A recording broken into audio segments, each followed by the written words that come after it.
Hello, everybody. Welcome to another episode of the Southern Fried Philosophy Podcast. It's two guys' take on life, liberty, and the pursuit of gravy, and you, the listener, are getting a degree in common sense.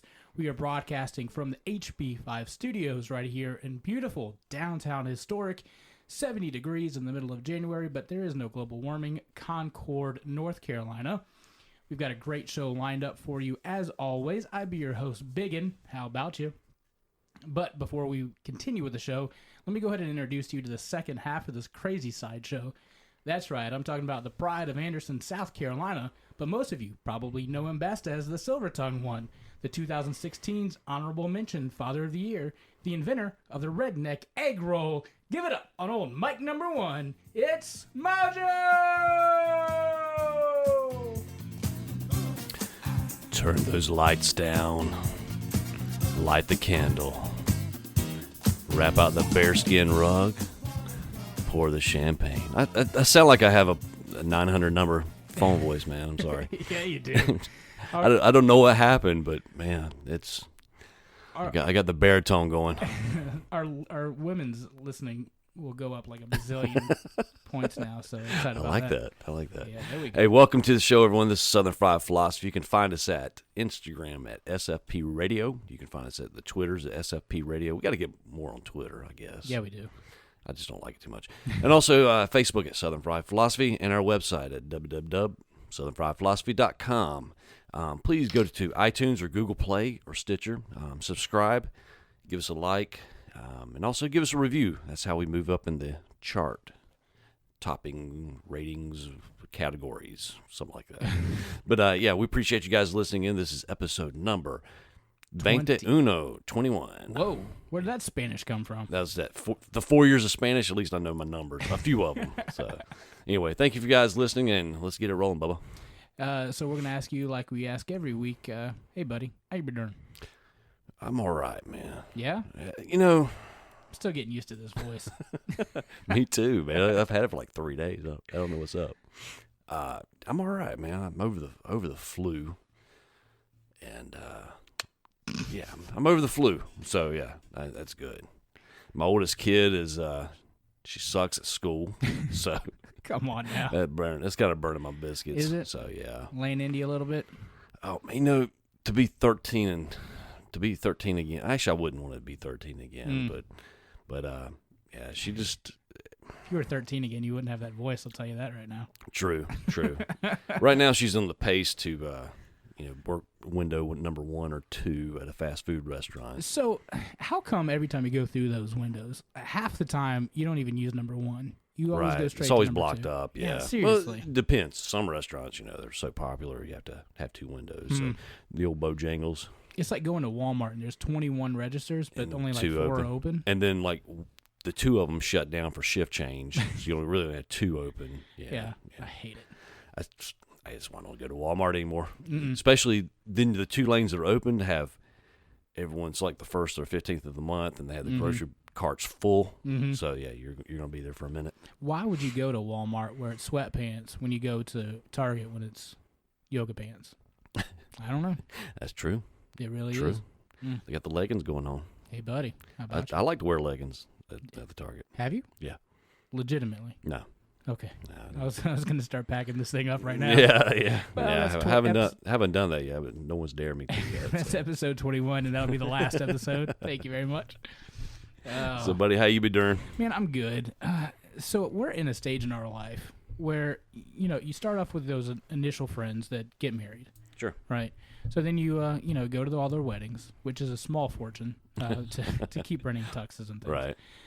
And then, you've got those friends that are younger than you. So you wait a little bit. You kind of clear through that initial group of friends. And then you have the younger friends who all of a sudden start getting married. And then those initial friends start having babies. Mm-hmm. And then you got the younger friends who start having babies. So then there's baby showers that you have to go to. At least, women do. And then those initial friends start to get divorces, and you got to be like, be there for them. And then the younger group just starts to have divorces. Right. And then the initial group of friends, they start getting remarried again. Yeah. And then the younger group start getting remarried. So we're on this stage where, like, it's our friends have gone through like marriage number 1. Some of them are actually on started marriage number 1. Some of them have gone through 1 and on 2 and now having babies, or just starting having babies. And I'm telling you, everywhere I look, people stop having babies. It's insane. They're like, there's over the last 2 years, man, it's been a plethora. Yeah. What the heck is going on? Yeah, I've seen quite a few. And then my dad, we were reminiscing the good old days where America was great. Where you would get a wedding invitation, right, and then you go to a bachelor party or sure. a bachelorette party, sure, then go to the reception. Bada bing, bada boom, it's done, right? Or if like you had a baby, you got like a, hey, we had a baby, or we're gonna have a baby, shower, then you have the baby, and then have like all that kind of jazz. But now it's like you get married. First, you have to do a engagement announcement. And then you've got to go, get engagement pictures. And then you've got to do a wedding announcement. Then a save the date card. Then, like, you have the wedding or bachelor party, bachelorette party. And then sometimes now they're even co-ed. Like, there's no bachelor or bachelorette party. Right, It's just a co-ed party. I've seen that trend, yeah. And then you have the wedding and the reception. Like, y'all, this is just getting out of hand. Like, it's insane how much, like, every generation we're adding, like, 6 things to it now. But honestly, I think you can probably thank a lot of these reality TV shows like TLC and HGTV. They have all these shows where you have to have these massive receptions. Oh yeah, and massive gatherings to celebrate. And granted, it's a great celebration. Sure. Some friends, I'm like, if I was you, I'd probably save a few bucks because you know they're going to be divorced. Oh yeah. So you would save a few bucks. I know you love him, but he just got out of jail like 2 days ago. So come on. I know you love him, but you guys just met 3 weeks ago. So I know it says Match.com. It's like 95%. I know you swiped right on Tinder. So yeah, I got that. Yeah, and then you got the baby thing going on. So now it's like these gender reveal parties. They've gotten insane, man. What the heck? Insane. Like, why? Why?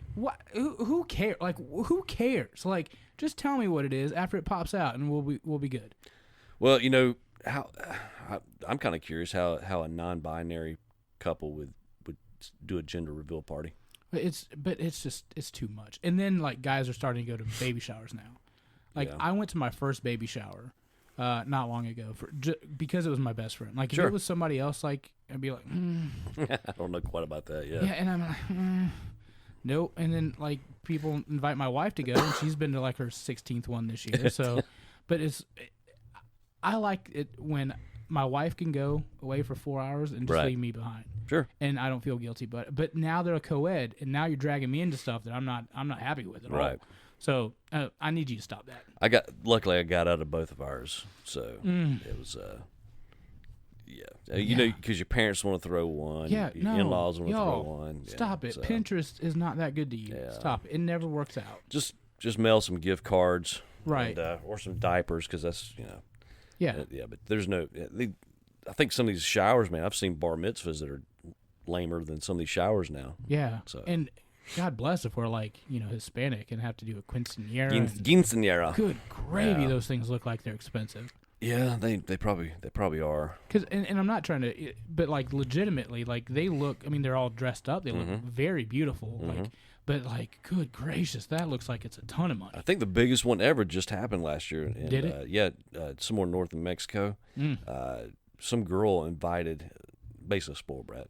She invited everyone via social media. She had over 1 million RSVPs. No. Yeah, so her How many did actually showed up though? Because I'll do that. I think it was like 750,000 people. What? Yeah, it was like the towns, the county, or whatever she was in. Like it was crazy, man. It was like a several day event. Yeah. No. Yeah, and I was lucky to get like a cake from McDonald's with that crappy sugar. You remember the sugar block? I had like Ronald McDonald's printed face on it. Yeah, I was lucky to get that. Oh goodness! And the gender reveal. I heard recently that there was a couple that did a gender reveal party, and they had, which I would actually might go to this one. They blew up dirt. I think they had colored tannerite in it, so when it cool. shot out, it blew up, and it was the dust. Blue or or whatever. pink, yeah. Blue or pink, yeah. That's cool. But then people were scared thinking it was terrorism. So the cops got called, and it was like gosh. $1,000 fine or a year in jail. So Oh, wow. probably You don't want to do the year in jail Don't. because the baby's on the way. right. Yeah, Like, what are you so- gonna do? I think the cops just be like, y'all just don't do that again. Yeah, slap on the wrist. Yeah. Yeah, But y'all, these gender, like, stop it. Just stop it. yeah. That's Yeah. Anyway. yeah. It's kind of got nuts, but hey, you know what? That It's a burned my special biscuits. time, one time in life. So, but I understand. I Yeah. understand. All right. Well, we're gonna go to a bit that we do that's called Wacky News.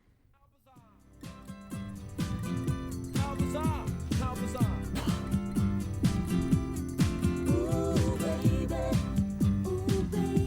it's making me crazy. It's making me crazy.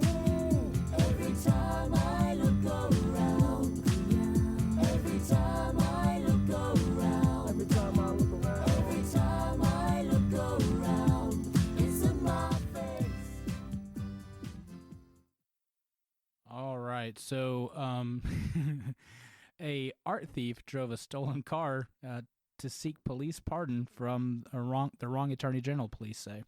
So, a PBS-loving convicted art thief drove from Miami to suburban Washington D.C. to ask for a presidential pardon.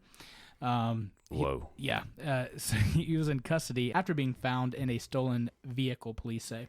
So Marcus Patman, 45, of Miami, was arrested Sunday outside a Starbucks in Arlington after a police license plate reader said that his parked car has been stolen. Ashley Savage, a police spokeswoman, told the NBC Washington News on Wednesday that Patman wanted to meet Eric Holder because he was looking to be pardoned by the Obama administration before the Trump administration came in. Well, there's one note. Eric Mm-hmm. Holder was no longer part of the administration. It's Loretta Lynch. Yeah, So he still continues to stay in the Arlington jail on Wednesday. courtesy of the taxpayers. Right. Yeah. And he was actually convicted of being an art thief, which is actually kind of funny in itself. According to the FBI, Patman pleaded guilty in 2009 to attempted wire fraud and interstate transportation of stolen property for trafficking 2 stolen Pablo Picasso Oh, wow. etchings and a Mark Schlagel, lithograph, together worth more than $500,000. Wow. According to the federal government documents, a California art dealer whom Patman tried to sell the Picassos smelled something fishy and contacted the authorities. The FBI soon had an undercover agent on the case. So when authorities searched Patman's Miami home, they found one of the Picassos, a 1957 etching of a woman called Jacqueline Lissent, hidden behind the sofa. Patman later confessed to, according to FBI affidavit, Patman served less than 2 years in prison and was released in 2012. So here's the great part. So much of the court remains sealed, the court documents, but prosecutors have told Patman investigators that he inspired by an episode of the PBS series Antique Roadshow to steal and resell art so he could resume his comfortable lifestyle that he's been living since he's been convicted in jail in 2001. So Antique Wow. Roadshow, all that because of Antique Roadshow. Damn you, PBS. So, long story short, he got inspired by Antiques Roadshow, stole some art, and then tried to get a presidential pardon by the Obama administration. I can't believe he still thought Eric Holder was still the Attorney General. So there's that one. You got one?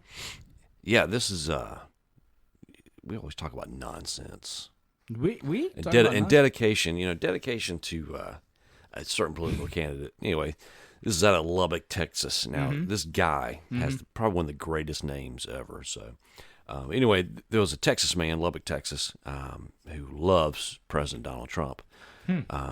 He has hoodies, he has keychains, he has T-shirts. He's dialed in. And so he even had lawn signs, but he got tired of people vandalizing his lawn signs. Sure.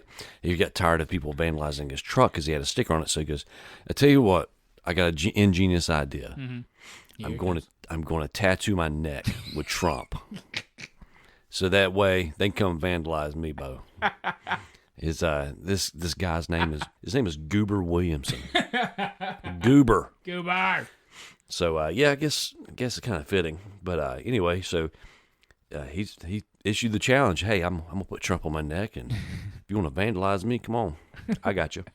But anyway, so far he says he's had nothing but compliments from Sure. his tattoo. Mm-hmm. The little old ladies at church stop him. From his mama?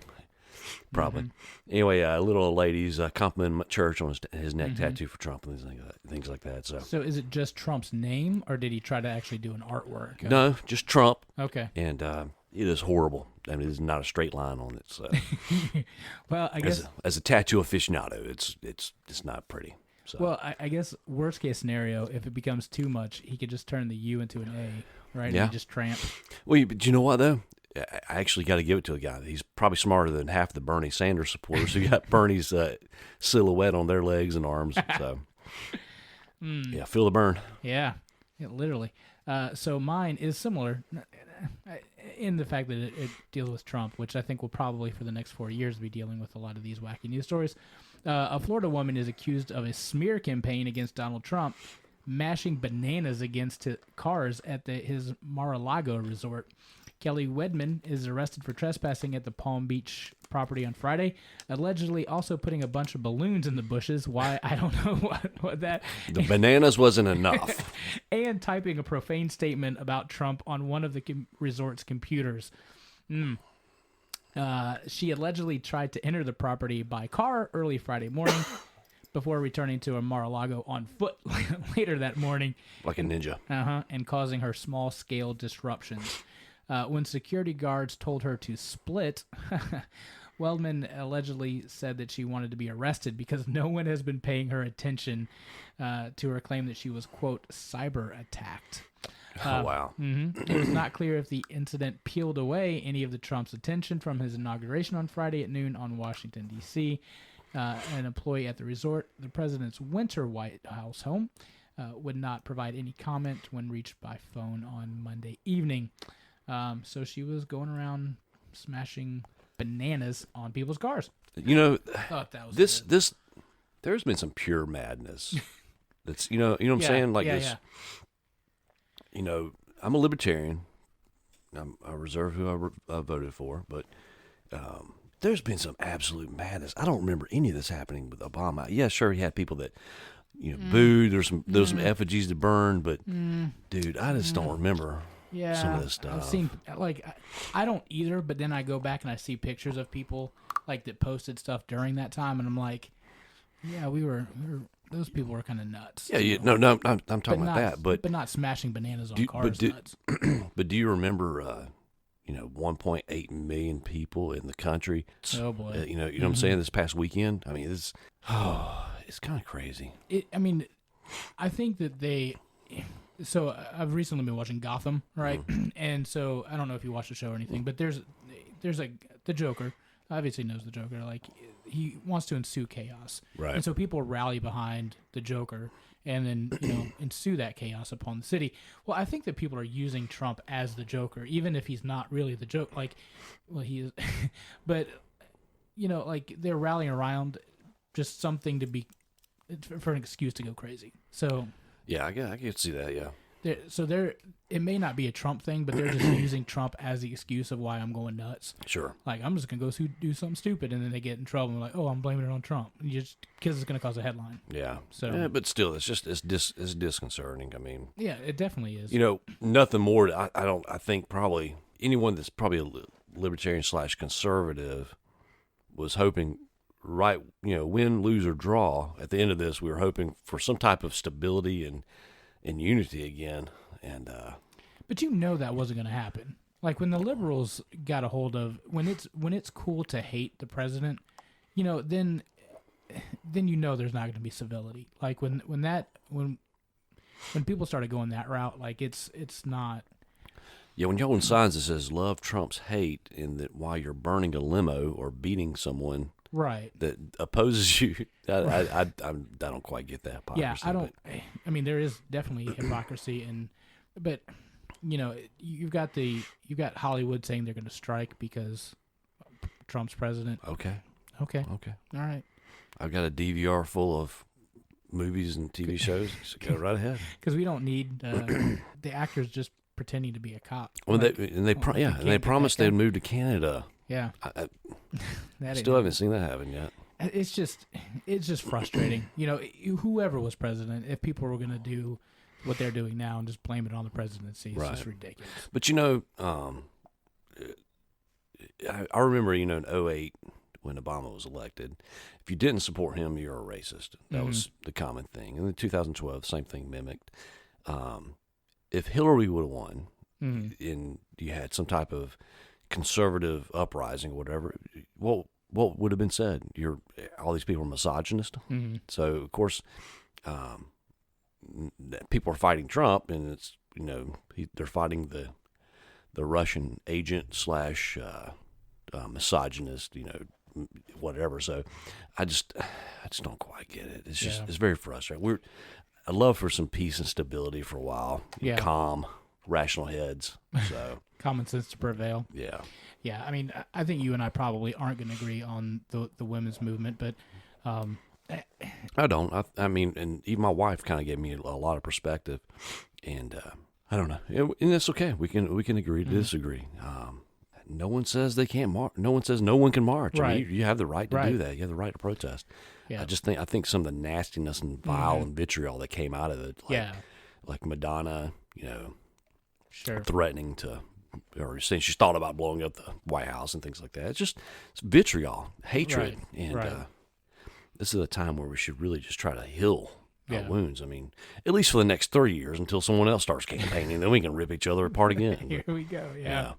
But it's been it's going to be a wild ride. It really is. But I mean, he's already doing stuff. You know, Trump's 5 days in at this point, and 6 days in. So he's already writing things. I know for our company, like at this point, we're trying to figure out ACA stuff. Like, what is that going to mean? We just got geared up for it. Yeah. You know? Yeah, and then he that night signs a little document that says it'll ease it, but we don't know what that means. So we're trying to figure that out. And I think, to be honest, I don't even think he knows what it means. I don't. Yeah, I think that we're all still trying to figure that piece out, and it's going to be an interesting ride. I mean, some of the things he's already done, like you've mentioned before the show, like he's executive action on the border today. I guess they're moving forward. He's kind of allegedly promised that the construction of a wall, fence, whatever you want to call it, will start in a few months, which is pretty cool. I mean, because every nation should reserve the right to protect its borders. Well, and we've said before, Mexico already has a wall. It's just southern on the border. southern border. Yeah, that's right. And so, you know, we reserve that right as a sovereign nation, and but you know, and also it's going to create some jobs too. I mean, you can't have a construction project without jobs. And I think they're estimating it'll create around 28,000 jobs. Granted, they're temporary, you know, over the next few years, but at least it's getting something done. And here's my question on that: is, you know, Trump says, "Hey, we're going to have all these jobs. We're going to bring all the factories back. We're going to build a wall." I saw another company that's coming over that's supposedly promised $7 billion and between 30 and 50,000 jobs. Is that Foxconn? Yeah. Foxconn, the maker of iPhones and other techno. Yeah. So the question is, if there's all these factory jobs, are people actually going to take those jobs? Because I feel like, again, this is just my feeling, so it could be totally wrong, that people that could get a job, if they really wanted to get a job, they could probably find something to do. But it's just those people that may not want a job or want to stay on. Well, you know, in a free market society, you know, I don't know how exactly this is going to work, because unfortunately in a free market, like free trade system, you actually need cheaper goods made somewhere else, because otherwise we'll have, you know, $800 widgets, you know, again, instead of $30 widgets. But I think if the free market rules, I think a lot of these places like the Foxconn, which makes the iPhone, is I think some Android devices and some other Apple products. If they pay decent salaries, I think you'll have people that say, "Look, you know, I can either I can continue working, get this service industry job, or I can go slap phones together and make X amount of dollars per hour, or twice as much as I'm making now." So I think the free market will dictate that. And you know, examples of that happening here recently. North Dakota, you know, when the oil boom they had a couple years back, when oil boom, you know, when you had the oil industry up there was just cranking on all cylinders, You had people at Walmart making $28 an hour.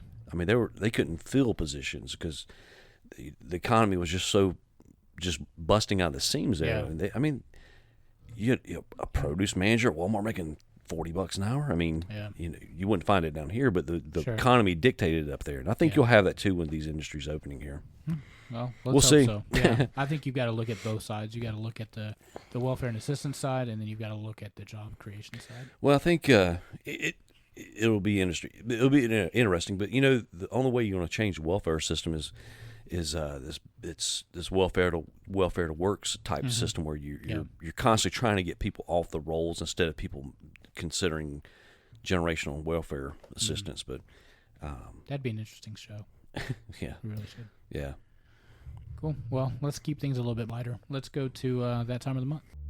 The tears are flowing, they're coming once again. And I'm starting fights that I just can't win.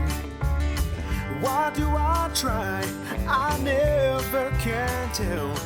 This time of the month, oh, it sure is hell. All right, so it's that time of the month. Why don't you cough and let people know what that time of the month is? That time of the month is those wacky, crazy, unique holidays that maybe the Hallmark or the American greeting card system just did not make cards for this time. Holy cow. I went to the store the other day to actually buy a greeting card. Like $22 now. They're $22, and there's like either sympathy or get well, or like, and the far side is like Valentine's Day stuff. And it's like, good gracious, there's nothing that I need. Yeah, here. I hand make all my cards. Do you? Yeah, just piece of paper says happy birthday, whatever event it is, and then love me. So You write love. Oh, like I thought you love me. yeah, just love me. Okay, Yeah, gotcha. I mean, Not self-explanatory. right. I thought love me was on one line instead of love comma me. It depends where you drop the comma. Yeah, Right. It's all about the comma. all baby. about the punctuation. Oh, so obviously February is coming up, and we all know it's Valentine's Day, so there are cards for that one. But did you know that it's also barley month? Did not know that one. Is that for the soup or the beer? Could either one. You Okay. you just pick one. It's Library Lovers Month, so that should be fun. Who loves the library? National Haiku Writing Month. I don't think I'm gonna be participating in that one. Haikus are pretty simple. They're like 10 sentences, something like that. I don't even know what a haiku is. It's a Japanese style poem. Yeah. Oh, poem? Yeah. Okay, I thought you meant something else. No, not Japanese porn. Oh, Poem. Poem. gotcha. Oh, All yeah. right, you had to speak Southern. Yeah. And then here's an interesting one for the month of February. Pull your sofa off the wall month. Is this a problem? It's probably because there's like 72 cups underneath and an inch full of dust bunnies. I'm picturing the sofa as like on the wall. Like I don't. And maybe it should be like pull your It's probably sofa not literal. away from Yeah, the it's wall. probably not literal. Yeah, no. Return your shopping carts to the supermarket month. Like, are we stealing the shopping carts? Is that a problem? Maybe some of the homeless people are trading their in for newer models or something like that. I guess. Yeah. I tell you, I used to work at the old Kmart. Mm-hmm. And, Kmart's? Kmart's, and I hated having to go get shopping carts from like 4 stores down. Like it'd be like on Main Street. Oh yeah, Yeah, like 4 blocks away. yeah. And like I would get in my car and hold on to the shopping cart on the side of it and drive it all the way back. I mean, they would be all over the place. When I was a little bag boy, when I was 14 years old, I remember having to do that too. And you always try to consolidate steps and like stack like 42 buggies together, but Right. or shopping cars, what are you gonna call them? I don't know. Buggies. Buggies. Yeah. But I remember I thought it was genius when somebody put like a hook on one side of the rope. Yeah, and then bungee cord, Oh, yeah. yeah. I was like, oh my gosh. and of course, like after I retired from being a bag boy, I think it's when they came out with the automated. Oh yeah. The ones that help assist. How does that work? I still don't know if I figured that one out. I just look at it and just. Very easily, evidently. Yeah. Oh, so we have some weeks. It's Texas Cowboy Poetry Week, so maybe they can latch Or on I'm to a that. haiku. Haiku. That's the 24th and the 25th. Great Backyard Bird Count. That's the 17th through the 20th. There's a lot of random act of kindness. Also, the same week as International Flirting Week, so you can flirt and be kind at the same time. When is the random act of kindness? The 12th through the 18th. Okay, it's a whole week. The whole All week, right. just do random acts of kindness, and I would suggest to do that anyway because it's just fun. Yeah. So- Pay for the person's food behind you. Be nice, yeah. Do you have any to bring to attention? Let's see. American Heart Month. That's kind of close to my heart. No pun intended. There you go. Canned Food Month. I guess we're all out of fresh vegetables, so we just go. Yeah. Creative Romance Month. Mm-hmm. Yeah, I guess I could see that being a Valentine's. National Children's Dental Health Month. But that also follows the Great American Pie Month. So I can see that. The worst holiday ever or worst month ever is National Grapefruit Month. Who even eats grapefruit? I don't know. When they try to put me on a diet, they're like, you got to eat grapefruit for breakfast. And, Yeah, with sugar on it. What? yeah, nailed it. Yeah, It's like eating potatoes. And, grapefruit month. I'd rather eat like Limburger cheese for breakfast than grapefruit. That stuff is just disgusting. it's rough. I mean, it's tart, and you don't hear like grapefruit pies. Like if you eat a lemon, Yeah. I've heard of lemon pies, but you never hear grapefruit pie. Yeah, I want. Do I want the cherry fried pie, the apple fried pie, or the grapefruit? I think I'll Never. take it. Or grapefruit flavored ice cream. No, that's not there. Yeah, I remember when Smirnoff came out with grapefruit flavored vodka.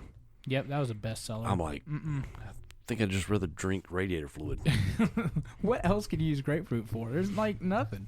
Yeah, It's like what rhymes with orange? all I know is that I can't have grapefruit anymore because which is not a loss for me. But yeah, it interferes with my anti-rejection drugs. But yeah, grapefruit is just nasty. Yeah, I think it's a hoax by the grapefruit industry. Yeah, I think definitely. I think they paid off someone. So I do like the 5th. That is the World Nutella Day. I'm a big fan of the Nutella. yeah, me too. My youngest loves Nutella, so she eats it by the spoonful. Yeah, I look. I've put down a bottle or two, or a jar of it, and then the cookie butter. That stuff. Trader Joe's cookie butter. Mhm. Yes, sir. Yeah, that stuff's the jam. Literally, you could spread it like jam, but Yeah, I why? put it on toast or bagel. It's good stuff. Yeah, I just eat it out the jar. That's all. yeah. I mean, it's good. Yeah. Jeez, I don't know whoever made that. Probably should be arrested. I'm convinced there's crack cocaine in that. Probably.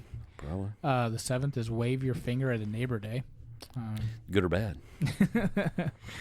I mean, there's so many crazy things for February. It's ridiculous. So anyway, I'm kind of at a loss. Yeah, February's just not Valentine's month. Yeah. So, or Valentine's, yeah, whatever. So we'll have a link out on the show notes for all these crazy. Yeah, it should be like February should be like pretend to love your spouse month or your significant other month. With that one day a year you actually go out to eat. Do you go like? What are your plans on Valentine's Day? Do you Well, have since I any worked in plans? the restaurant industry forever, I always worked, and so I usually my wife likes crab cakes, so I usually do like a really nice crab cake dinner for her. Nice. Yeah, So I would put it on be- some soft music, Ooh. kind of turn the mood down a little bit, and then all of a sudden she falls asleep. So that's pretty much our Valentine's night. If you could just keep that Barry White voice Well, all the way to, I might. that'd be good. I guess I'll just yell at the top of my lungs every night, just make raw voice. Yeah. Why is Biggun and his wife coming over? Well, there's crab cakes. Biggun likes crab cakes too. Why is he reading the Sports Illustrated to us? His voice sounds sexy. It does. So Good night, Moon. Good night, Moon. Goodbye, dog. Yeah. All right. Well, that's our that time of the month segment. So that's our that time of the month segment, and so we're going to take a break. And when we come back, we will have Heather Litrell. She is a local realtor here in Cabarrus County, and so we're excited to have her on the show. But before we leave, did you know it takes a customer 3 seconds to decide whether to stay or leave your website? That's why a crisp, clean, and user-friendly website is one of the best ways to market and help grow your business. Webmerized Web Design offers just that and much more. They pride themselves in offering clients professional websites at amazingly affordable prices. Are you small business? No problem. They cater to small businesses by working with their clients every step of the way to help grow their business by successful website development. Check them out at webmerize.com, WEBMERIZED, or on the sponsor section of the Southern Fried Philosophy website.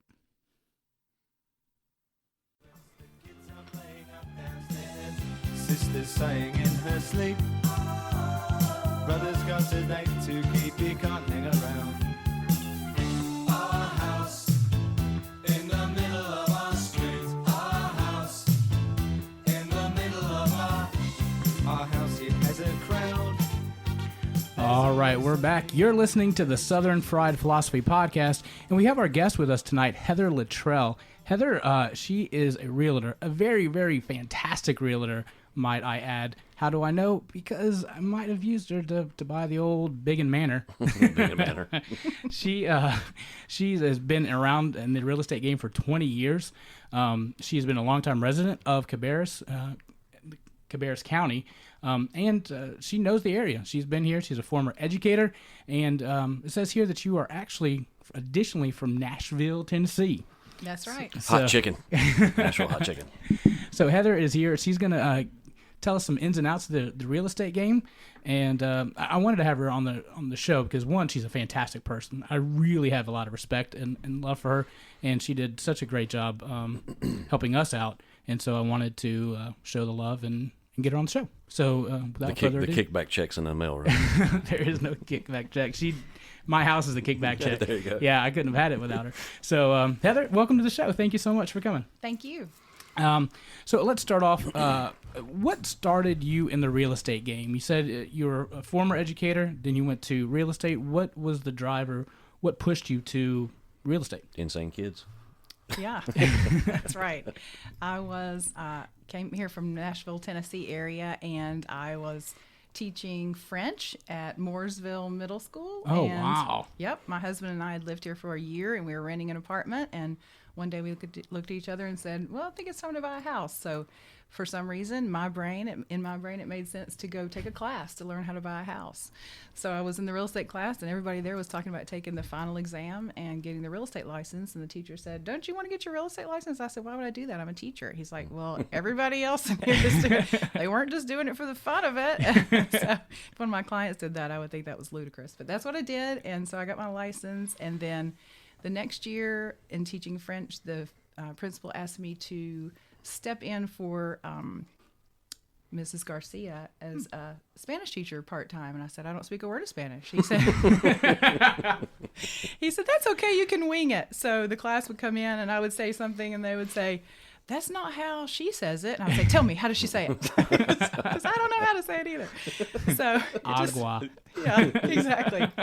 Well, it just wasn't really working out. So I thought, well, I'll try to sell real estate this summer while I'm in between school sessions. And I did so well, I just never went back to teaching. That's awesome. I don't blame you. Kids are brats. At least mine are.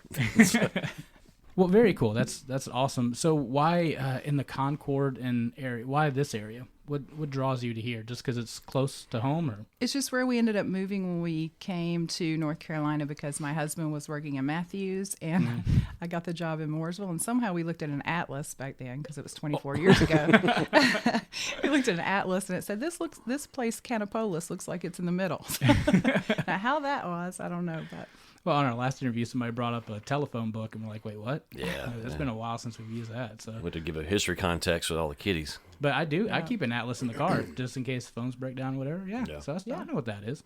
Very cool. I just usually follow the sun, west or east. So. Then at night, you follow the stars. Yeah. You wild man, you. Heather, what's the best real estate story or from a buyer, seller, or just an overall, like, the best story that you might be able to share with us? Oh, goodness. I've helped so many families. So many interesting people. I did have two 90-year-olds that got married. And any kind of transition Mazel in life is good, yeah. So these two, I think he was 89 and she was 90, the old woman, yeah. She's robbing the cradle. She was. And, they called me and said they were going to buy a house, and I wasn't sure that was the right thing they should do, but we tootled around and looked all over Concord, and I learned a lot. They taught me a lot about construction from that time. Of course, they wanted something from their era, so we looked at some historic properties like the Biggun Mansion, and it was a lot of fun, and we did have a great time. I was really cautious about watch this step, watch that step, and we bought a great house, and they actually lived to be like 96, and one day the family called and said that they needed to sell it, that they had died within 2-3 months of each other. So that was crazy. a cool story. Now, you did tell me that every once in a while you get little creeps going through a house, like sometimes, The old especially these old, goosebumps. these old houses. Oh yeah, that's right. Yeah. So can you tell that story? Like, Actually, did anyone die in Biggun's house? oh yeah, that's a good question. I don't know of any. I don't get the heebie-jeebies when I. You don't? Well, hopefully. Well, the log cabin Oh sometimes. my gosh! Now that one, I got a story on that one. But anyway, Yeah, you'll have to share that. yeah. So one time I went, so realtors sometimes have realtor open houses where they invite other agents to come and have lunch. And that's, to get, if you give a realtor food, they'll go anywhere. So we offer lunch to go and see someone's listing, because if we're familiar with it, then we have a reason to want to show it to other people. And so I was at an open house, and I was touring the house before I ate. And I went through the house, and there was a front stair and a back stair, and the back stair came down to the kitchen. And so I was coming down the back stair, and I was on about the 6th or 7th step, and all of a sudden I just got goosebumps all over me. My hair was standing on end. And as soon as I stopped on that step, I hear everybody downstairs cackling. And they had all had the same experience. So they were waiting for me to hit that step to hear me feel that same feeling. And so none of them knew exactly what had happened there, but something bad. I guess it was, yes, That's the back creepy. staircase. So That's yeah, that almost was the pretty back creepy. staircase. And then we have a house that you and I toured at the historic home tour at Yes, Christmas. And did I yes. tell you that story when we were in the I house think together? so. Yeah, so you go into the house about just 2-3 times a year. They would go in and smell cigar smoke. Oh, wow. Like it was really crazy. And they would hear high heels going up and down those back stairs. Oh, wow. So stay away from back stairs. That's kind of staircases, And It's- old houses, Yeah. evidently. If your house has a back staircase, it's probably haunted. That'll be Yeah. the go-to. Yeah. No doubt. It's probably where you had servants or something like that if you had a back staircase. Yeah, So, probably. Wow. Yeah. What has been probably the most unanticipated aspect of the real estate game that you've run into that you had no clue this was going to be a thing? Well, I think I went into it going from teaching to thinking I was going from a profession where I was, managing kids and parents to something professional where I could wear a suit and high heels or whatever I thought it was going to be. Instead, it's very emotional. People yeah. typically are buying from a transition, a death, a divorce, a job loss, health issues. And so primarily it's me dealing with their emotions first and foremost so that they can focus on the housing. Otherwise, they're kind of just caught up in that. And, divorce is a really tough thing, but we have to deal with that a lot. So I'm dealing with 2 separate clients and what all's going on with them. So that kind of thing is what people don't realize. They always imagine us walking around through beautiful houses, showing the house Vanna White or something. But instead we're chasing kids around. Don't touch that. Please manage your children. All the stuff you don't think about. Oh, yeah. So how do you manage, like, the emotion? You say there's emotion through that, and there is. I mean, obviously, we went through a house, we just emotion through that. How do you manage people and the emotions through that process? I manage emotion by just being quiet and letting them talk, because I don't need to interject how I feel about the house. Sure. I want them to tell me, and I They'll want them to speak it out. self-interrogate. Yeah, exactly. And I want them to talk through it together. And that's what happens if you just kind of let them do that and talk through their plans, what the options are. And if they look at me and say, would it make sense to put a closet here, or would that improve the value, then I'm glad to tell them how I feel about it. But I'm not going to typically come up with a solution unless they ask me to. Since you brought that up, what are some things that actually add value to a house? Yeah, so their appraised value is based on number of bedrooms and bathrooms, somewhat quality items, but for the most part, number of bedrooms and baths, exterior quality, exterior construction. Like to find a historic brick home is very rare, and number of garage space, some unfinished space. So an interior koi pond probably probably not a feature. No, it's just a high maintenance item, really. Unless you're going to eat them on occasion, Yeah. it doesn't add any value. You're gonna eat them. That's where we literally have fresh fish here. Yeah, fish and chips tonight. Yeah. Wow. Oh, what are some things that you would tell people maybe not to do? Like you hear all the time, like baths and kitchens. Like we really want to do that, but what are some things maybe you would steer people away from? Like Waste of spending money yeah, like putting in a pool or something like that. Yeah, good question. above ground. Man, it's just tough to go back to a house you sold somebody and they're so proud to show you something they did and it's a way over improvement. just like, oh my gosh, this is a $150,000 house and you put in a $400,000 kitchen, $400,000 house kitchen. It's just painful because, they spent way more money than they'll ever get back, and that's tough. But just you should improve for the level of the house. Probably also the neighborhood too, I'd imagine too. And right? the house, and Yeah. and the level of the house is based on the neighborhood a lot of the time. And then also, Home Depot is like our best friend and our worst enemy. Like, I mean, there are just It's a like lot of people. It's like the grocery store. You're going for a bag of chips and end up with $500 worth of groceries. So. Yeah, and It's like- suddenly yeah. you go in to buy a plant for the front yard and you decide you can rebuild. You rebuild the kitchen by That's right. yourself That's on a right. Saturday. Because I'm going to a class on Saturday how to do tile. Or like Yeah. I binge watched like Chip and Jeanette for 4 days, and now I figure out how to Fix do her that. upper, yeah. Yeah. Gracious. Suddenly you're a designer. You can lay Shiplap. tile. You can. You got to use shiplap. Gotta So- use it. That's true. Yeah, just a lot of home. It's just pretty evident when people don't know what they're doing and they're trying to do an improvement they have no business doing. Don't tell me that. How's the real estate business changed in the last 20 years that you've been in it? So we go from, I'm trying to think, 20 years ago, 96. So obviously we had 2008 financial crisis. You had back in 96, what you probably had Bill Clinton introduced some more affordable housing care acts and stuff like that. So where more people qualified and I guess the subprime mortgages and like I said, the 2008 meltdown. So how have things changed in the industry the last 20 years? Yeah, so when I started in the business, it was a pretty steady market. Rates then were in the 6 to 7%, and people now don't even really remember that. They can't imagine it. When rates went up to 4%, everybody was scurrying around like the world was ending. So, I mean, it's just that was very different. One thing that did happen, you mentioned Bill Clinton. What changed was that we don't have capital gains on primary residences now. So back then you had to purchase another property within 2 years or you were charged capital gains tax on any gain on the house. And so that changed the need for repurchasing instead of feeling like you could rent after a sale. Then the meltdown happened in August of 2007. I remember we had 4 loans that never funded. People went to the closing table and the loan never funded. And people were homeless everywhere. It was an absolute...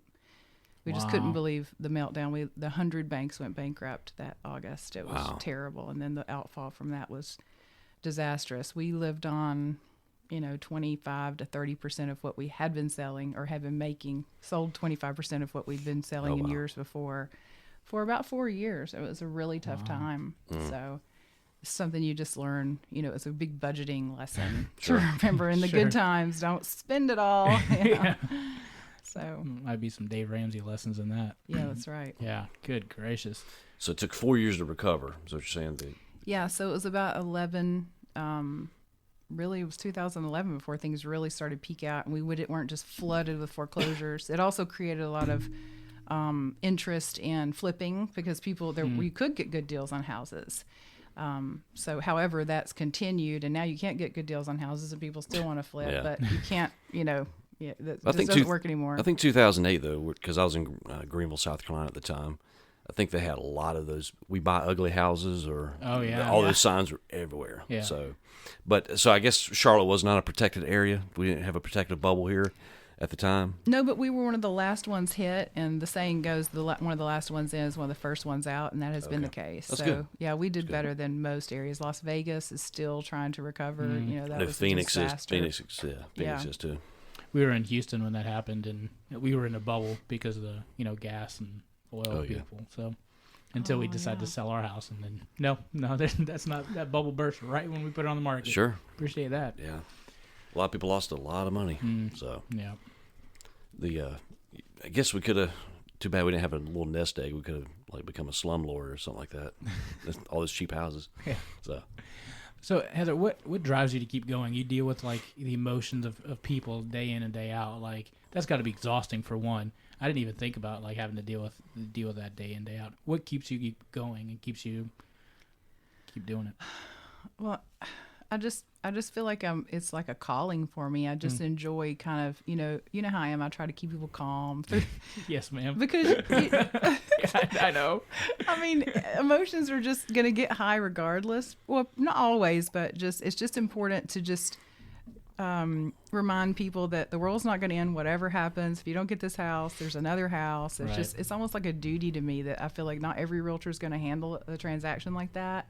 Not every realtor is going to have everyone's best interest at heart. And so for me to do that, I just feel like I'm just filling a gap sort of in a sense. But, and then we set pretty high goals at our team. You know, the goals just kind of keep us going. Sometimes when we are kind of beat down, we're just thinking we got to stick with that goal. So, What is something like the average person may or may not know about real estate? Like, what are maybe some tips or tricks you can tell our listeners of what they can expect, or what are some things that might be helpful to them if they're buying or selling? a lot of selling is just remembering that when you sell a home, it's no longer your home, it becomes your asset. And to have that mindset and to be able to see what should be regarding staging, getting the house prepared.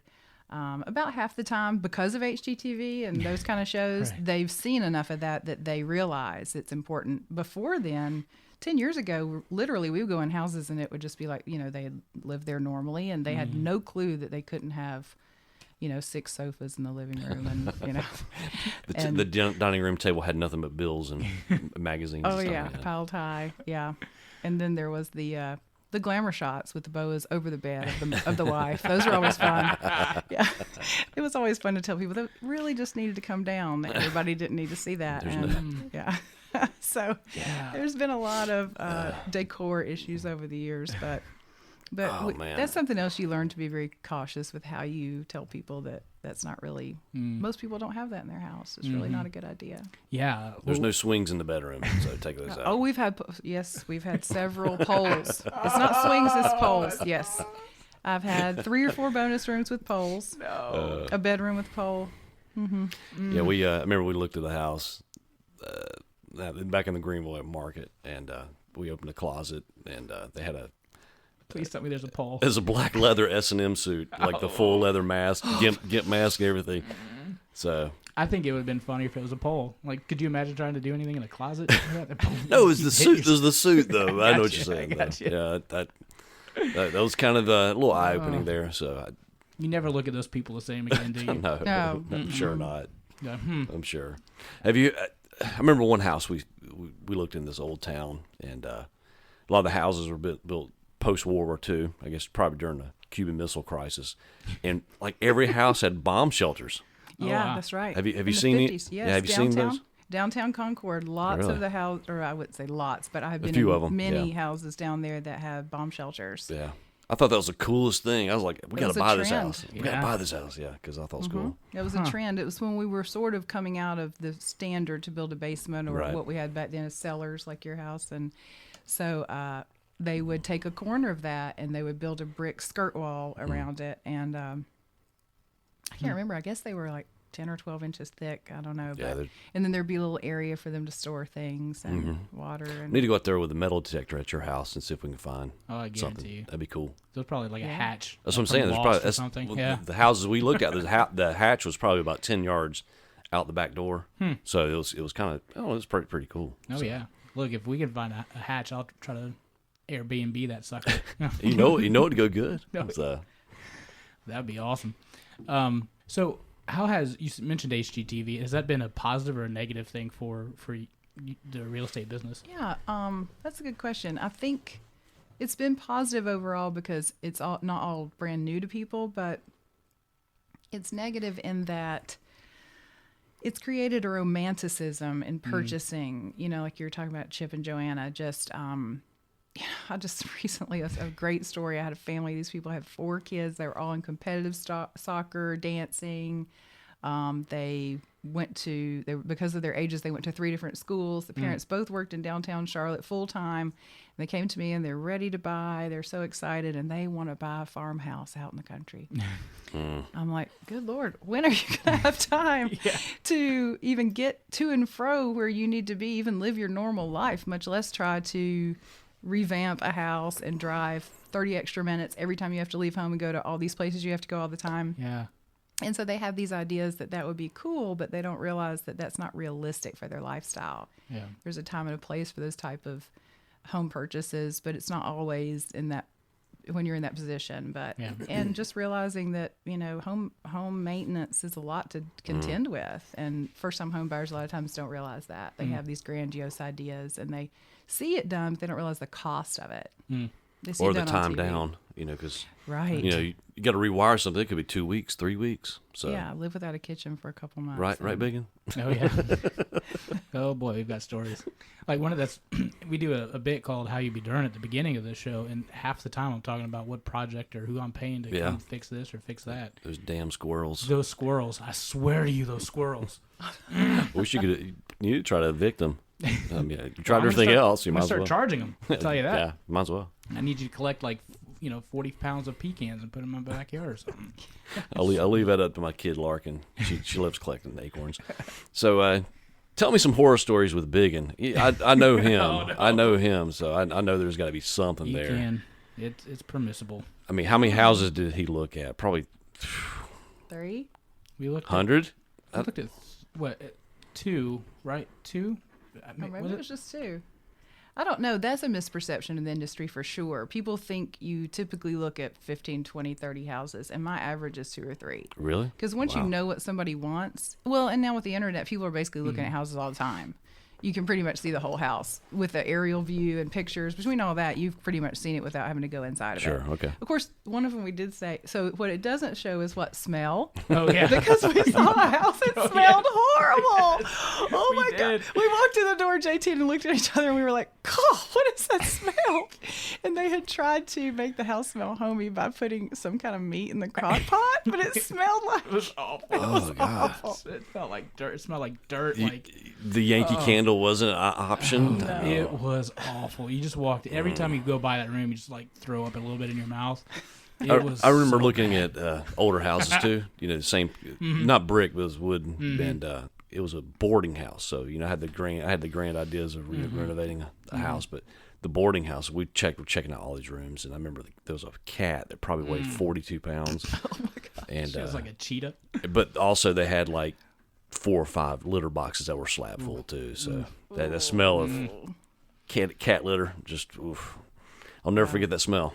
So. I'm sure. So 3 houses, 2 or 3 houses, all you looked Yeah, at. we had a definite of one that we wanted to get, and we looked. Wow. At it. We probably looked at that one at least 3 times that you know of. I might have broke in a few times. I'm not gonna admit that, but I could have. It's yours now. It's yours now. That's right. Yeah. So yeah, we kind of settled on with the one we wanted. Yeah. But yeah, you were a fantastic realtor. I can't. I honestly, even to this day, how the hell did we pull this thing off? I don't know how we did it. And it's because of you. And so Thank you. you did a great job. So if somebody does want to contact you, they need a realtor, where do they go and how do they find you? Yeah, our website is cabarrusliving.com, and so all of our contact information's on there. And yeah, you better be able to just Google me and my name come up 25 times because we pay enough money for that stuff. Yeah, and we'll have it on the show notes too. You can check that out, and we'll have a link out to their website there on the show notes. So, did you have any other questions? If someone's wanting to make an investment purchase, That's a good question. what any suggestions what we're looking for there? I mean, because I've got several people right now that's in that stage of their life. They got their first home almost paid off, and they're kind of looking at another maybe investment property for their kids, to rent out because they're kind of close to college, or just an investment property period. So any suggestions you'd have there? Yeah, it is a great thing to do to buy condominiums or small houses near if a kid goes away to school rather than paying for rent for a long Sure. time. I think that's a good investment.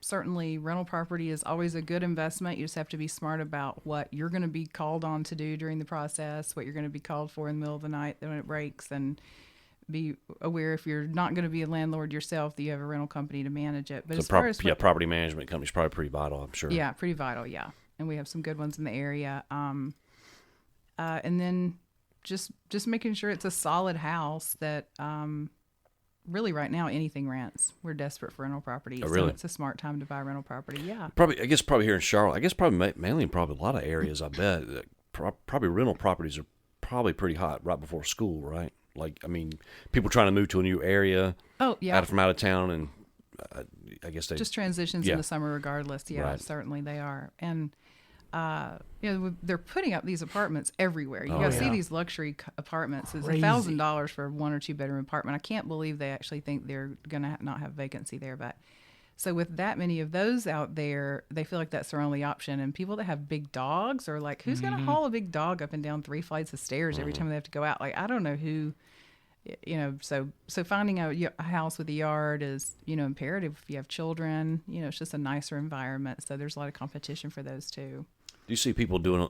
I know you mentioned Airbnb earlier. Do you see a lot of people doing Airbnb, buying a property or something, and doing Airbnb here in the area? I haven't really been involved in that. Okay. No. Yeah. I mean, as far as from my business standpoint, Sure. I know individuals that are doing it. Sure. Yeah. But not to buy a property to do it.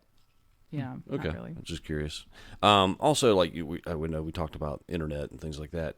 These new apps like Trulia, Zillow, Yeah. have those been very lucrative for your business? I mean, does it drive more traffic? I mean, it seems like it would be. The GPS locator, people can kind of zone in where they want to be at and stuff like that. Yeah. Well, it's really different now. When I very first started, we actually carried around books that were like 2 inches thick, and they were updated every 2 weeks. The interwebs went around. That's how that's how fast things have progressed. And so now you can actually see every house pretty much. I mean, Zillow's going to have probably 3 to 4% houses that are on the market that aren't on there yet because it takes a little while for them to get on there, sure. or also houses that have sold that are showing available. But for the most part, you're seeing what's available because it's uploaded from our multiple listing system. So it is interesting that you have the access you do, because before people would come in the office and tell me what they want us to look at, and we would look through a book together and point at a picture and say, let's call and see if they'll let us come through. And we would go look at houses like that. And we always drove around in the same car, and I was their source of knowledge, where now they call and tell me what they want to look at. And that's a little tough because sometimes, ideally I should know better, and I do often know better than they do about what's out there or what they would like. So that's kind of tough for me to say, yeah, but let's look at these two too, because I know they're good ones that you might have missed because of some quirk in your search. Sure. It's just, so Well, that's really I'm sure different. I'm sure that's what differentiates you between someone who maybe just now started the real estate business, is because you may have those little pocket listings or things that you're aware of, and you see, I guess once you meet a couple and their personality and what they're looking for, you can kind of, like I said, kind of hand in glove fit them. So, Yeah, that's fun. That's a fun part of it I'm too. sure. Yeah. I'm sure. And that's why, when we Googled like realtors in the area, and that's why we chose you, is because you had the experience in that area, and we really wanted to live in downtown Concord. And we knew that you knew the area, so that's why, we that's picked you right. guys, or picked you. Cool. Yeah. So speaking about downtown Concord, that's, kind of my heart. Like, I love this area. How do you see it growing, or do you, this may be a bad time to ask, like, you see it growing, right? Like, Yeah, sure. the area. And Definitely it's You've growing. done some decline now since you bought your house. probably. We were good until about Yeah. That's why there's 4 listings on your street now. Yeah. There goes the neighborhood. There it goes. Well, I think HGTV has a lot to do with that. People have a new affinity or a revived affinity for older houses and what they have to offer, and how they're not just the same box house, we started building all those years. And I think people are getting back into enjoying community and fellowship with people that are, an area is common to them. And I feel like the downtown Concord is just a pretty area. I mean, you don't go through that many downtowns that just have such an attractive streetscape and group of houses. Wow, you look really different with a hat on. Yeah, sure do. Yeah, you got the old time feel, and I think that there is kind of a shift going back to that. So that's kind of why we chose the area. So very That's cool. Do you want another crazy story? Love a crazy story. Yeah, let's do another crazy story. Okay, I've got a really great story I didn't think of when you asked me that before, but I went and listed this house, and this single guy was listing this Oh no. great house. Oh no. No, it's not a JT kind of story. It's just a regular story. Okay. So I'm going back to take the photographs, and back then I took my own photographs. Now I would never do that. Now I hire a professional photographer. But Which does a great job, by the way. yeah, thank you. And so I was taking the pictures, and I it had a huge master closet, and I looked in the closet, and there were women's size 10 and 11 shoes in the closet. What? And I was like, what on earth? And then I noticed there was like some bigger kind of dresses, boy. like dressy dresses in the closet. I mean, this was like 18 years ago, a long time ago. So it's not even like it was received differently than you even would now. So I just kind of wrote that off, and we went through the listing. We got the house sold, and one day I get a phone call, and the person says, hey, this is Bob so-and-so, and I just have something I need to talk to you about. It's going to be a little touchy. I just kind of want to make sure you're in a good spot. You got a few minutes to talk. And I was like, yeah. And he said, well, I'm going to need to change the deed on my house. And I said, the deed, well, that'll be done like when we close. We'll transfer ownership, transfer the deed. And he said, no, because my name's going to change. I was like, well, he's not getting married and change his name. So he says, it's not going to be Bob. It's going to be Barbara now. Barbara. Barbara. And so we met, and he said, I really want you to come over to the house and see me because I don't want you to feel awkward around me. And so I went to the house, and he came to the door, and he looked like a Barbara, and he was just he was great as a guy, and he was great after that. But I had that, thank goodness I had that little bit of knowledge going into it that I'd noticed that, or I would have been totally blown away. Because I'm impressed they have like a ladies like 11 shoe. Like that's a They big do. shoe, right? They do, yeah. Yeah, They do. they do. Well, that's probably pretty typical now. That's just 2017, yeah. Yeah, Yeah. that's probably quite an issue now, and I wouldn't have even thought of that. I haven't had it happen since, but I'm sure now that you would have to change your name on the deed if you were changing your That's first name. That's interesting. Yeah, it's Yeah. interesting how that would transpire. I'm sure because it's got to be a lot of legwork. Got to be a lot of legwork between IDs and A lot like of I said, shaving. deeds and shaving. Yeah. So Why would you do that if you didn't have to, right? You that, create did I that shave my issue. legs for this? Yeah. Doesn't look like it. Probably not. Could you imagine like that bathtub?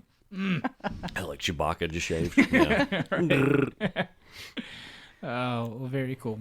Well, Heather, thank you so much for joining. you. Do you have time for 10 and 1? We're going to ask you 10 rapid fire questions and see if you can course. get it under a minute. All right, you ready? Here we go. 1 minute, 1 minute. Give me 1 minute, 1 minute, 1 minute.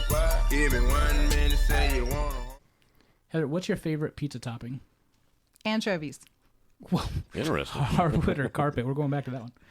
What? Hardwood or Oh, carpet? hardwood. Real estate or the real Slim Shady? Real estate. Favorite local eatery? Rosario's. City or county? County. Best moment ever? Babies. Finish the sentence. 2017 is going to be. Awesome. What's your favorite color? Purple. If you could live in any time period, where would it be? What would it be? 1920s. Oh wow, nice. France. And last question: what is your spirit food? Probably mashed potatoes. Nice. Got it under a minute. Good job. You Awesome. won. 1920s France. It's one of the heights of like really posh cooking. Yeah, And that's true. there's an outlawed band style of cooking called Orlan bunting. What? Yeah, that's where they took canaries, they drowned them in brandy, and then roasted them in fire real quickly, and then you had to digest the whole bird in one bite. What? And what would happen is once you bite into it, the lungs were filled with brandy, so you get a little gush of hot brandy and stuff like that. That was a height of French opulence, is what they considered, but Wow. it's now been outlawed. And you want to move there? During I'm that not time period. sure. I probably wouldn't be a rich person. Yeah, yeah, you have to be a peasant. Better a peasant than a canary. Well, I mean, the bourgeoisie or whatever there was. I mean, they that's where foie gras and just all kinds of like really just intricate, like heavy, fatty foods and Yeah. interesting true. cooking styles came from. So And you don't have to shave your legs, so that's good. or pits, or Or take a anything bath. else, yeah. Eat a lot of cheese. Oh goodness. Well, thanks again for coming. Hold on on, the you show. said you can go back to anchovies. You Oh said- yeah. So what's up with his anchovies? Oh, just the first thing I thought. So you don't really like them? I like anchovies. Yeah, I do. I will eat anchovies on a pizza. It's not my number one topping though. I've never even thought about it. I delivered pizza for a while, and that was the worst smell. It took It was so good though. it took a solid 2 days to get that smell out. It's like going to a Vietnamese shop for a sandwich, and they put fish sauce. And it smells putrid, but it's so delicious. Yeah, that's true. Yeah. Well, my dad, baby boomers really used to eat a lot of canned sardines. That was like a big, like a takeaway, grab and go kind of thing. And I think that group of people also, because of that, eat anchovies. Yeah, so I grew up with my parents ordering anchovies on pizzas. Wow, We can't make fresh Caesar dressing without anchovies. that's what I. That's Yeah, right. it isn't that, isn't it? Yeah. Mojo was a chef, did some chef work, so that's how he knows all the food stuff. McDonald's. I see. Yeah, appreciate you flipping those fries. At this French restaurant called Les Hardays. Anyway, thank you for coming on the show today. Thank you for having me. And that's the Southern Fried Philosophy Podcast. Thanks so much for tuning in, and come back next week. And as always, keep it rolling.